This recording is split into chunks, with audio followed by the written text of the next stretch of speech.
South, Honorable Mohammed Adow.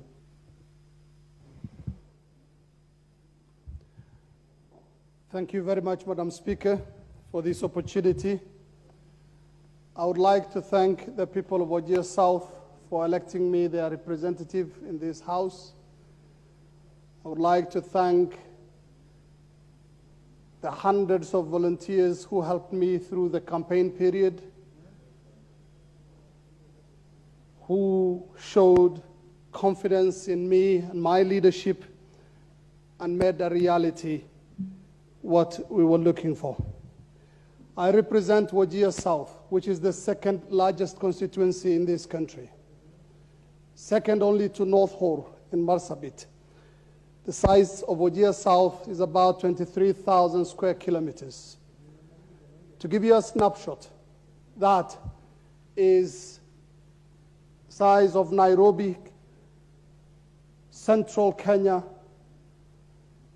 and western combined. And it's represented by one member of parliament. I believe that is a blot on the conscience of us Kenyans. We've been shortchanged many times. There have been boundary reviews of constituencies. And hopefully, we hope this time, justice, equity, and even-handedness will prevail. Wajir South has 4 sub-counties with only 2 fully operational. The other 2 are a work in progress. The sheer size of the constituency makes it really difficult for the delivery of service, not just from the member of parliament and other elected leaders, but also government workers and aid workers who are in the process of alleviating the biting drought afflicting my people at this time.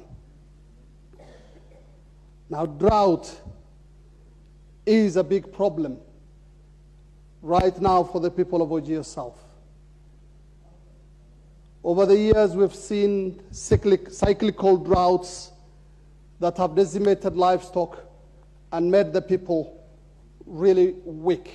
And over the past 5 years, we've had the lethal mix of the COVID-19 pandemic, the locust invasion, as well as the droughts that we've seen. Last year, it was declared a national disaster. This year, again, we are talking of a drought, and it only is getting worse and worse by the day. This is the work of climate change, and it is here to stay with us.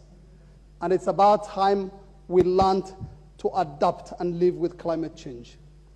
It's a global phenomenon, not much of our own making, but we are bearing the brunt of the ruthlessness in which Western countries, industrialized countries, have dealt with our environment. But again, adapt we must, because if we don't, then we will be having even more problems. And right now, there are a lot of discussions going on in not just my constituency and the greater Wajir County, but also the other parts of the country which are afflicted by the dry spell. That pastoralism, as we have seen over the ages, is untenable. We can no longer continue to chase rainfall because it's become few and far between. What we need is to adapt and change our lifestyles so that we get to live a much better life than the one we are living right now, because every year we are seeing caravans of relief convoys taking food to the people, to the extent we've been reduced to a people dependent on the goodwill of others. We are talking about agro-pastoralism, more settled farming, as well as keeping livestock, which is a prized source of livelihood for the people of the north, where Wajir South is. We can no longer continue as our forefathers to chase the rain, even if it means crossing the borders, because there is very little rain due to the phenomenon we are facing. Now we are talking about agriculture as an alternative mainstay for our people so that they can grow their own food and fodder for their livestock. That way we will be able to keep on practicing our prized mainstay, that is pastoralism and the rearing of animals, at the same time grow our own food. This is where we are headed, and we will be seeking as much help as possible in this direction. Right now, as we speak, there are throngs of aid workers crisscrossing Wajir County. The county government has rejigged its budget and is offering relief aid to the people. We are thankful to the county governor. We are also thankful to organizations like Save the Children, the Kenya Red Cross, the United Nations Children's Fund, and the many others, including the World Vision, who are giving life-saving aid and water to the people of my constituency. There are 7 wards in my constituency, and out of those 7 wards, 3 of them are facing shortages of water.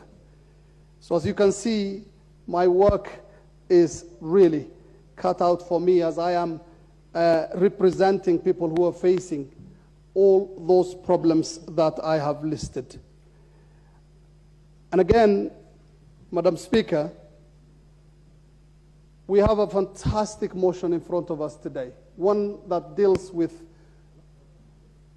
provision of school meals to students.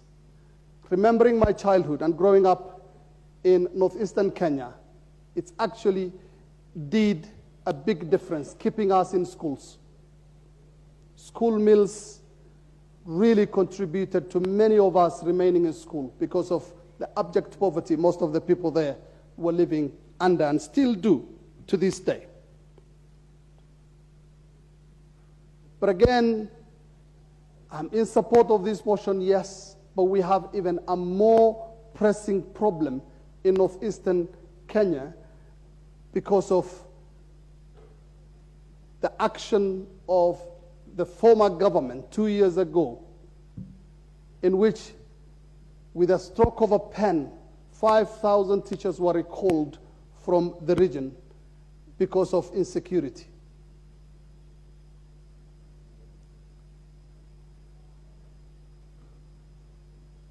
Today, almost every other school is manned by 1 teacher. In my constituency alone, we have a shortage of 300 school teachers. Some of the schools in my constituency are manned by 1 teacher. Some of them have been closed. This is quite unfair. And we are bringing up a generation, which I call the lost generation, which has been forced to go through the steps of schooling for those 2 years, but have learned nothing. We are appealing to the Teacher Service Commission, because I don't know what else to call it. This is marginalization being brought through the back door after we thought the promulgation of the new constitution in 2010 had done away with that practice which had been visited upon us by the previous regimes. What we need is a return of our teachers back to the schools so that the young Kenyans living in that part of the country can get education. We have, I thought I had 10 minutes, Madam Speaker. Yes, and they are almost over. Just 1 minute or so.